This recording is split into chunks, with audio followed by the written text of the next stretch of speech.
प्रभु यीशु 30 साल का एक जवान, स्वस्थ पुरुष, एक दमदार और हट्टे कट्टे बदन वाला बढ़ई, लंबे दूरियों का पैदल सफर जिसके शरीर को और भी मजबूत और ताकतवर बना दिया होगा। अपनी जवानी की तंदुरुस्ती की उच्च क्षमता के समय जिसने अपने आप को संसार के लिए क्रूस पर अर्पित कर दिया। क्रूस पर मरने वाला इंसान कम से कम 3 से 10 दिन तक क्रूस पर जीवित रहता है, लेकिन प्रभु यीशु की मौत क्रूस पर कुछ ही घंटों में हो गई थी। मौत की सजा सुनाने वाला हाकिम पिलातुस भी यीशु की मौत की खबर सुनकर आश्चर्य करता है कि इतनी जल्दी वह कैसे मर गया। आखिर ऐसी क्या बात थी जिसके कारण एक फुर्तीले, तंदुरुस्त और स्वस्थ इंसान की मौत क्रूस पर 7 से 8 घंटे के अंदर हो गई। आज इस वीडियो में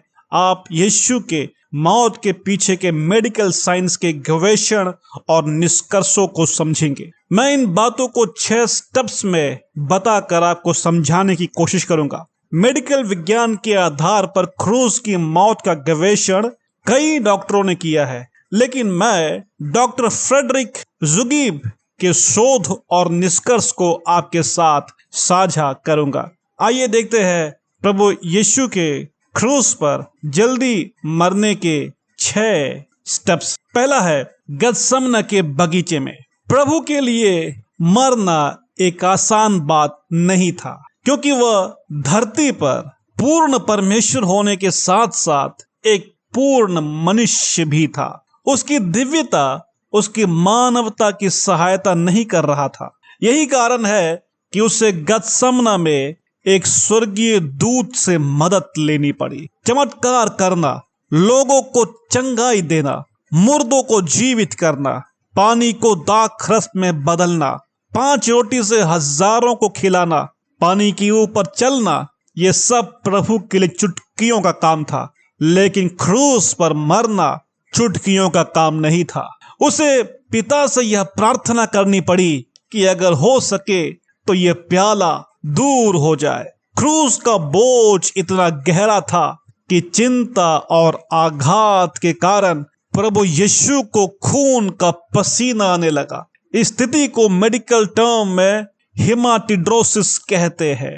इस तरह की स्थिति कुछ लोगों के जीवन में घट चुकी है, जिसमें उच्च संघर्ष और चिंताजनक स्थिति में खून मिला पसीना इनके शरीर से बहा था। प्रभु यीशु भी उच्च चिंता और अवर्णनीय दुख में गतसमना के बगीचे में थे।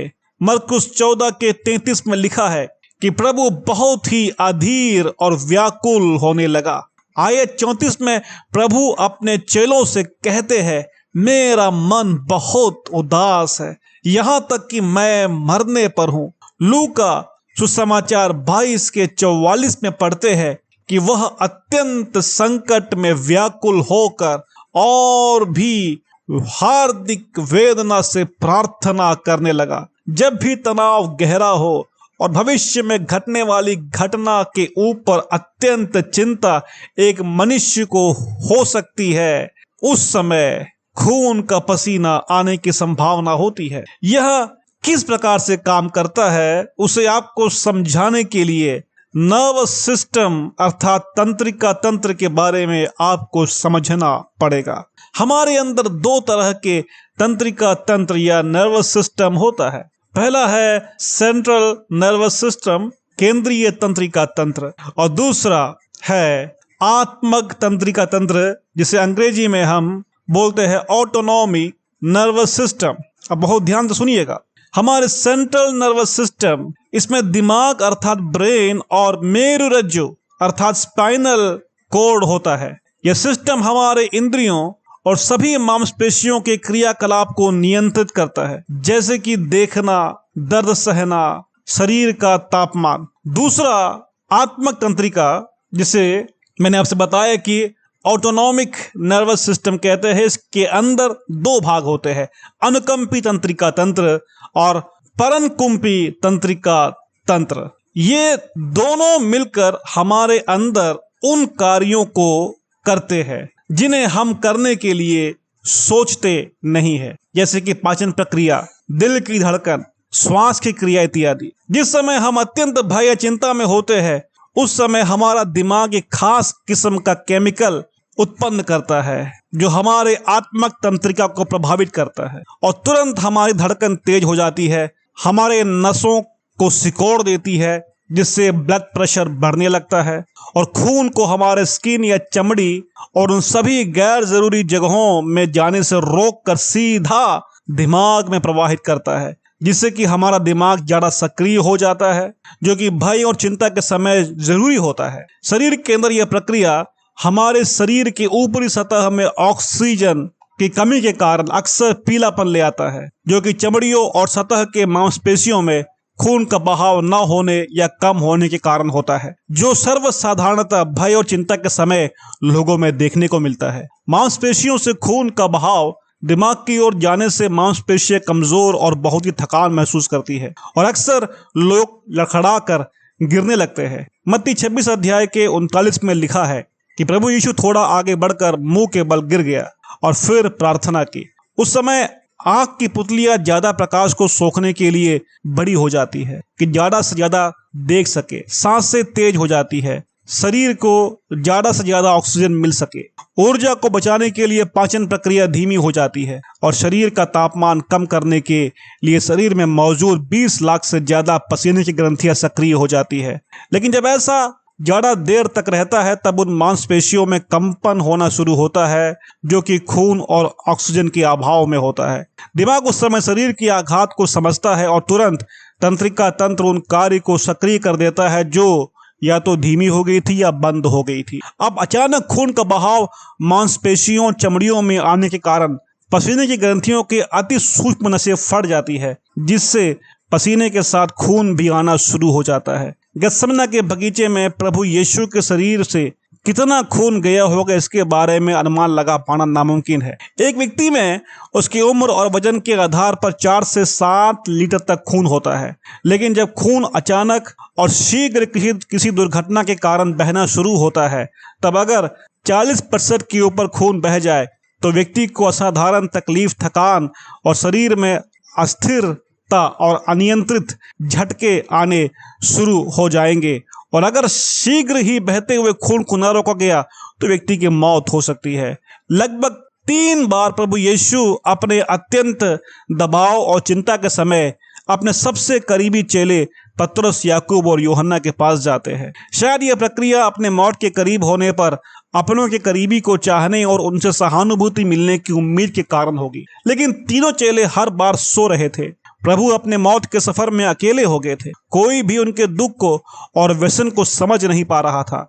यह प्रभु के लिए एक क्रिटिकल घड़ी थी। इस असहनीय पीड़ा और घोर चिंता के वक्त प्रभु के पास स्वर्गीय दूत की सहायता उतरती है। जब आप गत्समने के 3 घंटों तक की उस दौर को और तड़प को मनन करते हो तब परमेश्वर आपके प्रभु के दुखों की गहराई में ले जाए, मेरी यही प्रार्थना है। दूसरा स्टेप है काइफा के घर पर। आधी रात के लगभग महायाजक की सेना यीशु को काइफा के सामने ले आते हैं और वहां उस पर दोषारोपण होता है। मत्ती 26 के 67 और 68 में लिखा है कि वहां पर लोगों ने उसके मुंह पर थूका और उसे घूंसे मारे। दूसरों ने थप्पड़ मार के कहा, हे मसीह, हमसे भविष्यवाणी करके कह कि किसने तुझे मारा।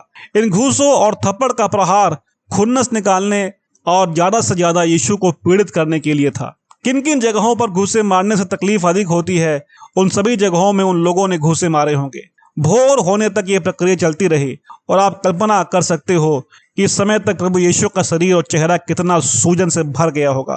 प्रभु ने आखिरी बार फसह का भोज किया था, उसके बाद ना ही नींद और पानी उसे पीने को मिला। गत्समने के घोर दुख भरी खून के पसीने की कारण कितना अधिक प्यास और थकान प्रभु को महसूस हुआ होगा।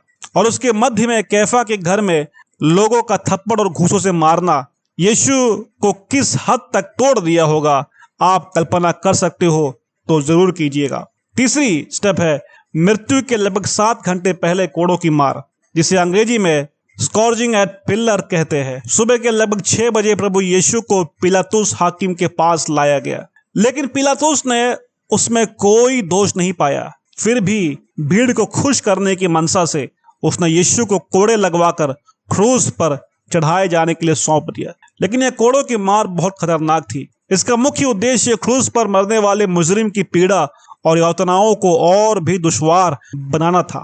इस कोड़े को रोमन फ्लैग्रम कहते थे, जो घोड़ों के चमड़े से बनता था, जिसकी आखिरी सिरों पर नुकीले हड्डियों के टुकड़े, नुकीली लोहों के छल्ले, कांच के टुकड़े होते थे। यहूदियों की परंपरा के अनुसार 39 कोड़े मारने का प्रचलन था, लेकिन रोमी सैनिकों को कोड़े मारने के लिए ऐसा कोई नियम नहीं था। वे तब तक मार सकते थे जब तक वे थक न जाए। प्रभु यीशु को कितने कोड़े मारे गए थे इसके बारे में बोल पाना कठिन है। कोड़े मारने के लिए रोम के सैनिक जिसे क्रूस पर मरने वाले मुजरिम के साथ में करते थे, वैसे ही यीशु को भी एक पिल्लर पर, जिसके ऊपरी भाग में लोहे का हुक होता था, उसमें यीशु के दोनों हाथ को बांध दिया, ताकि कोड़े खाते वक्त कहीं यीशु जमीन पर ना गिर पड़े और ना ही पड़ने वाले कोड़ों को रोकने की कोशिश करे। मतलब जितनी भी मार पड़े वह सब गहरे आघात और पीड़ा को पैदा करे। कोड़ों का पहला पार्ट शरीर के पिछले भाग में मारते थे और फिर सीधे कर मारते थे। यहूदी इतिहासकार जोसेफस यहूदियों के वृत्तांत में इस प्रकार कहते हैं कि रोमियों के कोड़े इतने खतरनाक होते थे, एक प्रहार से ही चमड़े सहित मांस के टुकड़ों को खींच निकालते थे। कोड़े की कई मार हड्डियों तक को दृश्य कर देती थी और कभी कभी अंतड़ियां भी बाहर आ जाती थी। प्रभु के सर को छोड़कर पीछे हर जगह कोड़ों की मार का टारगेट था। कोड़ों की हर मार मांस को गहरा काटता था। स्नायु और नसों को काटकर खून की धारा पीठ से बहा दी होगी। सीने के पीछे पीठ की पसली के बीच के हर एक पसली में मांसपेशियां होती, तंत्रिका तंत्र का जाल और धमनियां या आर्टरीज होती है। कोड़ों का प्रहार धीमे धीमे इस भाग को तबाह कर रहा होगा, जिससे खून और भी अधिक मात्रा में धमनियों के फटने से बह रहा होगा। एक इंसान के शरीर में दो प्रकार के दर्द होते हैं। पहला है नोसिसेप्टिव और दूसरा है न्यूरोपैथिक। नोसिसेप्टिव वह है जो चोट लगने की जगह पर दर्द करता है, लेकिन न्यूरोपैथिक दर्द वह है जो तंत्रिका तंत्र के गड़बड़ी के कारण या तंत्रिका तंत्र के चोट पर दर्द करता है। यह दर्द असहनीय, जलन और हथौड़े की मार जैसा प्रतीत होता है। प्रभु यीशु के मामले में उसका मसल्स और नर्व दोनों ही घायल हो चुके थे, बुरी तरीके से फट चुके थे, और ऐसी हालत में सिर्फ चोट की जगह पर नहीं बल्कि उसके पूरे बदन में तंत्रिका तंत्र के माल फंक्शन के कारण भयानक दर्द उठ रहा होगा।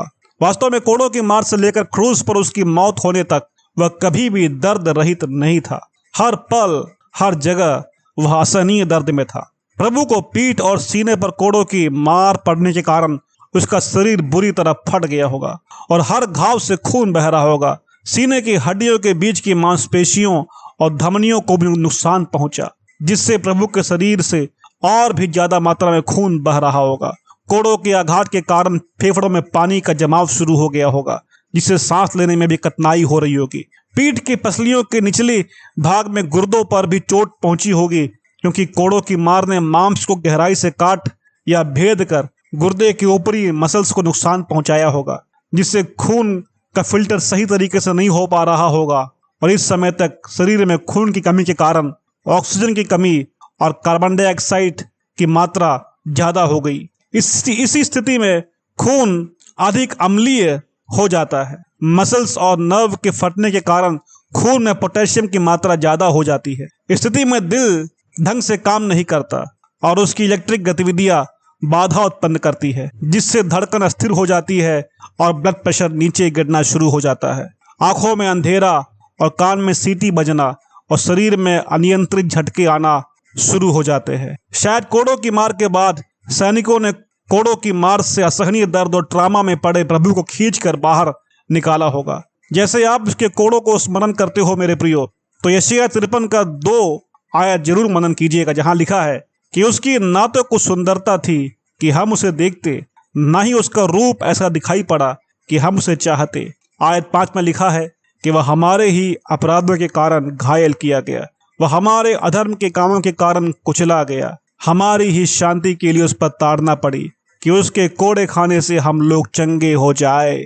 जी हाँ, उसके शरीर से बहने वाला हर कतरा उसके मारने वालों के खिलाफ नहीं बल्कि क्षमा और छुटकारे की बात करता था। पवित्र आत्मा आपको प्रभु के दर्द की गहराई को समझने में और साथ में छुटकारा पाने में सहायता करे। 14 स्टेप है कांटों का मुकुट। हमारे शरीर में जब कोई चोट या कटन होता है तो खून तो बहता है, लेकिन जल्दी से थम भी जाता है, क्योंकि धमनियां हमारे मांसपेशियों के अंदर होता है, उसमें नुकसान जल्दी नहीं होता है।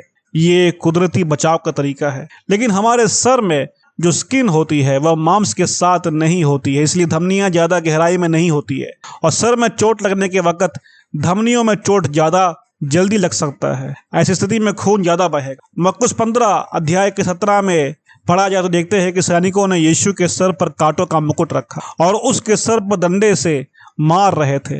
इज़राइल में आसानी से उपलब्ध होने वाली एक कटीली झाड़ी जिसका नाम पैलियरस अकुलिटस है, इसके कांटे सूखने पर और भी मजबूत और नुकीले हो जाते हैं। इसी का मुकुट बनाकर प्रभु के सर पर रखा गया था। हर एक डंडों की मार इस नुकीले कांटों को और भी अंदर ले जा रहा होगा, जिससे धमनियां बड़े आराम से चोटिल होकर सर से खून बड़ी मात्रा में बहना शुरू हो गया होगा।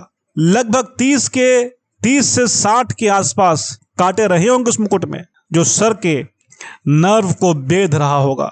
इस नर्व पर चोट असहनीय दर्द को पैदा करता है। इस नर्व के छोटे छोटे जाल हमारे हर एक दांत से जुड़ा होता है, जो दांत के दर्द पर असहनीय पीड़ा उत्पन्न करता है। अनुमान लगाइए कि अगर डेंटिस्ट बिना सुन्न किए, इंजेक्शन लगाए बिना आपके दांतों पर काम करे तो कितना असहनीय दर्द आपको होगा। अब आप अनुमान करिए कि 30 से 60 डेंटिस्ट एक साथ मिलकर बिना सुन्न किए आपके सर के उस नर्व को छेद रहे हो। बहुत ही कम लोगों में इस नर्व के डैमेज होने पर न्यूरालजिया नाम एक बीमारी होती है, जिसमें अचानक इस नर्व में दर्द उठता है, और वो दर्द जिन लोगों ने सहा है जानते हैं कि वह कितना भयानक होता है। बहुत लोग तो दर्द के कारण आत्महत्या कर लेते हैं, क्योंकि उनको दर्द सहने से ज्यादा मरना ज्यादा आसान लगने लगता है। प्रभु के सर में रखे कांटों के गुच्छे ने यीशु के सिर और चेहरे पर जो असहनीय दर्द पैदा किया होगा, उसको स्मरण करने के लिए कल्पना के सागर में गोते लगाकर उसके चरणों में जाकर खड़े हो जाइए, ताकि आप देख सको कि किस प्रकार से आपके प्रभु ने आपके लिए अवर्णनीय दर्द को सहा था। 5वां स्टेप है भारी क्रूस को लेकर गोलगोथा की ओर। यूहन्ना 19 के 17 में लिखा है कि वे यीशु को ले गए और वह अपना क्रूस उठाए उस स्थान तक बाहर गया जो खोपड़ी का स्थान कहलाता है, और इब्रानी में इसे गुलगुता कहते हैं। लगभग 80 से 100 किलो के बीच का वजनी क्रूस लेकर गहरी थकान और भयानक दर्द में एक कदम भी चलना दुश्वार होता है। पिलातुस के किले से लेकर गुलगुता लगभग 1 किलोमीटर है, लेकिन इस पर चलना यीशु मसीह के लिए किस प्रकार होगा आप सोच सकते हैं। दर्द और खून की कमी के कारण शरीर के अनियंत्रित झटके के चलते प्रभु कई जगह पर गिर पड़े, और उस समय उसका चोट और भी गहरा हुआ, कांटों का घाव और भी ज्यादा गहरा हुआ, जिससे प्रभु के शरीर का खून और भी ज्यादा बहा। और एक ऐसा संदर्भ आया जहां पर प्रभु के लिए क्रूस उठाना और एक कदम भी चलना नामुमकिन हो गया। शायद इसी कारणवश मत्ती 27 का 32 आयत कहता है कि बाहर जाते हुए उन्हें शमौन नामक एक कुरैनी मनुष्य मिला। उन्होंने उसे बेगार में पकड़ा और उसका क्रूस उठाकर ले चले। इस समय तक पिछले 10 से 12 घंटे के बीच ना ही प्रभु ने कुछ खाया ना ही कुछ पिया। गत्समने में खून का पसीना बहने से, कोड़ों की मार से बहे खून और कांटों का मुकुट से बहे खून के कारण प्रभु अपनी आखिरी लम्हों के काफी करीब आ गए होंगे, और आखिरी में प्रभु ने क्रूस की ओर अपना अंतिम और जयात्मक सफर तय किया। इस समय मैं थोड़ा रुक कर आपसे यह बोलना चाहूंगा कि प्रभु ने एक बहुत बड़ा पाठ हम सभी को यहाँ पर दिया है। अपना क्रूस उठाना सभी के लिए जरूरी है, पर कभी कभी ऐसा होता है जब कभी कभी हम अपने क्रूस उठाने में असमर्थ होते हैं, तब हमें एक दूसरे की सहायता की जरूरत पड़ती है। किसी की भी कमजोरी को हमें तुच्छ या छोटा नहीं समझना चाहिए, बल्कि अपने लिए एक मौका समझकर हमें अपने भाइयों और बहनों की जो किसी तकलीफ के कारण अपना क्रूस उठाकर चलने में असमर्थ है, उनकी मदद करनी चाहिए। इसीलिए प्रेरित पौलुस रोमियो की पत्री 15 के 1 में कहता है कि हम बलवानों को चाहिए कि निर्बलों की निर्बलताओं को सहे। साथ में यह एक और बड़ी भेद की बात को बयां कर रहा है। जब नूह ने हाम के बेटे कनान को श्राप देकर उसे सबसे नीच और सबका दास बना दिया था, तभी प्रभु ने उसी कनान के वंशज शमौन कुरैनी को अपने साथ क्रूस के अंतिम सफर के लिए चुना। जो छोटा किया गया वह प्रभु में बड़ा किया गया, जिसको श्राप मिला उसे आशीष दिया गया। यह है प्रभु के क्रूस के करिश्मा जो छोटों को बड़ा बनाता है, कमजोरों को आजाद करता है, श्राप को तोड़ देता है। वाह, मैं धन्यवाद करता हूँ प्रभु को जिसने इतना बड़ा काम अपने क्रूस के दर्द के समय पर किया। छठवीं बात, क्रूस के वो आखिरी पल। रोमन क्रूस पर चढ़ने वाले मुजरिमों को नंगा क्रूस पर चढ़ाते थे ताकि वह सभी की नजरों में और भी तुच्छ ठहरे। जब रोमन सैनिकों ने प्रभु के ऊपर से कपड़ा निकाला होगा तो घाव और खून के थक्के जमने के कारण शरीर के घाव से चिपका कपड़ा एक झटके में खींचकर निकाला होगा, जिससे प्रभु के पूरे शरीर में असहनीय वेदना की लहर दौड़ गई होगी और ताजा खून उन घावों से बहना शुरू हो गया होगा। सैनिकों ने जल्दी करने के लिए प्रभु को जमीन पर धक्का दिया होगा, जिससे प्रभु गोलगोथा के कंकड़ और पत्थरों और बारीक बुरादे पर गिरे होंगे, जिससे घाव पर जिसे नमक लगने जैसा अनुभव हुआ होगा। सैनिकों ने प्रभु के हाथ और पैरों को पकड़कर जैसे तैसे क्रूस पर रखा होगा कि उसके हाथों और पांवों को कील से ठोका जाए। कीलों को प्रभु के हाथ के कलाई के पिछले भाग में दो हड्डियों के बीच में या फिर हथेली पर ठोका गया था। कीलों के सही लोकेशन को लेकर विद्वानों के मध्य असहमति बनी हुई है। जो लोग ये कहते हैं कि हथेली में ठोका गया था, वो ये कहते हैं कि हथेली 100 किलो तक के वजन को आराम से संभाल सकती है, इसलिए प्रभु यीशु के वजन को भी क्रूस पर बड़े आराम से यीशु मसीह की हथेली ने संभाल लिया होगा। फिलहाल मैं यहाँ पर आपके ऊपर छोड़ता हूँ कि आप निर्णय करें कि कील कलाई के पीछे भाग में या हथेली में ठोका गया होगा, पर दोनों जगहों का असर लगभग एक सा रहेगा। डॉक्टर जुबिक के मुताबिक कील हथेली में ठोका गया था, जिसे उन्होंने अपनी किताब में साबित किया है। उनकी किताब का लिंक मैं डिस्क्रिप्शन में डाल दूंगा, आप उसे चाहे तो खरीद कर पढ़ सकते हैं। जिस समय कील को हाथ में उतारा गया था उस समय हाथ के मीडियन नर्व को काटकर या छेद कर कील हाथ के आर पार गया था। इसका संबंध सीधे हमारे दिमाग के साथ होता है। जब कभी अचानक हमारी कोहनी कहीं लग जाती है तब एक बिजली का झटका सा हम अपने हाथ पे महसूस करते हैं। ऐसा इसलिए होता है क्योंकि चोट मीडियन नर्व को लगा होता है। लेकिन जरा सोचिए कि जब उस पर कीलों का प्रहार कर उसे चीर दिया जाएगा तो कितना अधिक तकलीफ होता होगा। इस दर्द का एक मेडिकल नाम जिसे खसालजिया कहते हैं। इसमें जो दर्द होता है वह जलन और पीड़ा के साथ होता है। प्रभु ने जब भी अपने हाथ को क्रूस पर हिलाया होगा उस समय हर बार बिजली की सी जलन और असहनीय पीड़ा पूरे हाथ से लेकर सीने तक हुआ होगा। और फिर यही हाल पैरों का भी था। पैरों में प्लांटर नर्व होता है जिसे कील ने भेद दिया होगा, जिससे जलन और असहनीय पीड़ा पैदा हुई होगी।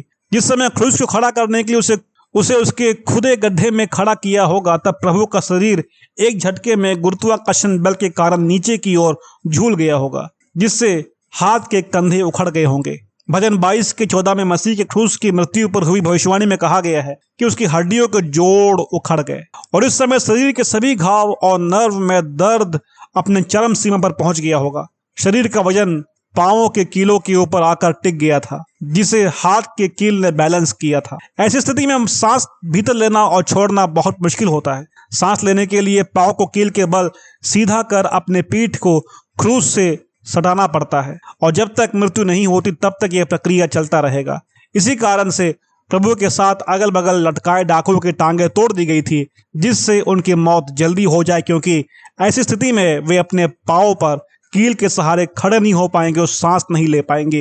लेकिन प्रभु यीशु के पैर नहीं तोड़े गए क्योंकि उनकी मृत्यु हो चुकी थी। मेरे प्रियो, क्रूस के वो आखिरी पल बहुत ही पीड़ा से भरे हुए पल थे, लेकिन इस सभी पीड़ा और दुख को उसने बड़ी खुशी के साथ सहन किया था। उसने अपने आगे धरे हुए उस महिमा की बात को सोच के क्रूस का दुख उसने बहुत ही आनंद के साथ में सह लिया। ऐसा प्रेरित पौलुस इब्रानी 12 अध्याय के 3 आयत में कहता है।